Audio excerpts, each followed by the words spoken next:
Hello friends, good day, Mactan National High School.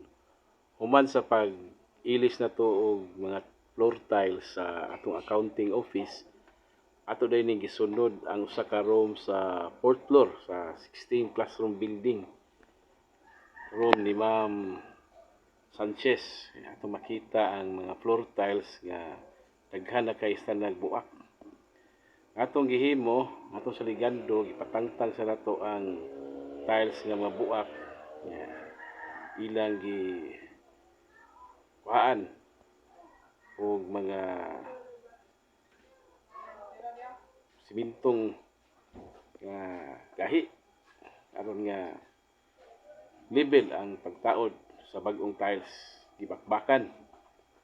22 ka tiles ang atong mailis dining dapita. Ato gini atimanon para sa atong mga kabataan nga nindot og classroom.